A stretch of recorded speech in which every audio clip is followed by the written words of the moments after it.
मेरे पति हमेशा से ही एक असभ्य, बेताब और घमंडी किस्म के इंसान रहे हैं। मैंने अपनी बेटी और परिवार वालों की वजह से उन्हें कभी नहीं छोड़ा। हम दोनों को एक दूसरे से शादी करने के लिए मजबूर किया गया था। ऐसा इसलिए क्योंकि हम दोनों के पिता के बीच एक व्यापारिक समझौता हुआ था, जिसकी वजह से मेरा रिश्ता उनके साथ तय हो गया। मेरे परिवार में शादियों का ऐसा ही पैटर्न चला रहा है, जिससे मुझे सबसे ज्यादा नफरत है। मुझे कभी भी किसी ऐसे व्यक्ति के साथ रहने का मौका नहीं मिला जिससे मैं प्यार कर सकूं। मुझे अपने पति से भी कभी प्यार नहीं मिला। उन्होंने मुझे कभी नहीं बताया कि वह मुझसे प्यार क्यों नहीं करते हैं। मेरी बेटी का गणित का टीचर बहुत प्यारा लड़का था। मैंने अक्सर उसे मुझसे नजरें मिलाते हुए देखा था। एक दिन जब मेरी बेटी अपनी नानी की देखभाल कर रही थी, तब मैंने उसे अपने साथ एक कप चाय पीने के लिए आमंत्रित किया। जब रसोइया अंदर से चाय लेकर आया, तब मैं लगातार उससे अपनी बेटी की पढ़ाई लिखाई के बारे में बात कर रही थी। वह देखने में काफी आकर्षक था। उसका अंदाज मजाकिया था, जिसकी वजह से मैं उसकी तरफ बहुत ज्यादा आकर्षण महसूस करती थी। इस घटना के बाद मुझे समझ आया कि मेरे साथ की महिलाओं के लिए शादी के बाद अफेयर रखना कोई बड़ी बात नहीं थी, क्योंकि हमारे पुरुष अपने काम में कुछ ज्यादा ही बिजी रहते हैं। मेरे पति भी इससे अलग नहीं थे। इस तरह मेरा उसके साथ अफेयर शुरू हुआ।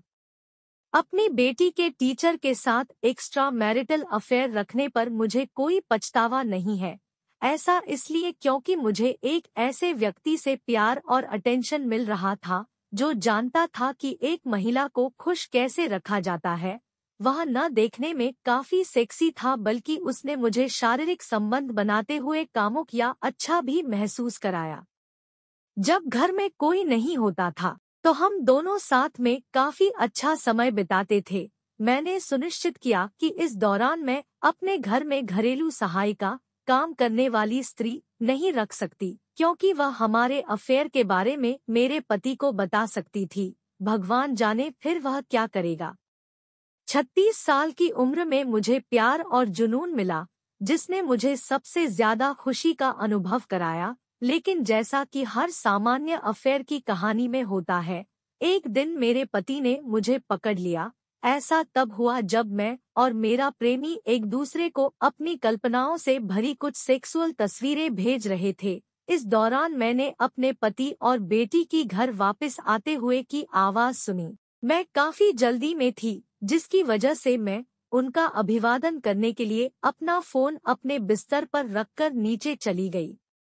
मैं उन्हें बातचीत में शामिल करने की कोशिश कर रही थी कि मेरे पति वॉशरूम का इस्तेमाल करने के लिए बेडरूम में आ गए। मैं एकदम से डर गई और उनका पीछा करते हुए कमरे की तरफ बढ़ी। मैंने देखा उसके हाथ में मेरा फोन था। वह उसे लगातार स्क्रॉल कर रहा था। यह सब देखकर मैं चौंक गई। मुझे लगा कि मैं इतनी बड़ी गलती कैसे कर सकती हूँ। वह मेरे टेक्स्ट मैसेज पढ़ रहा था।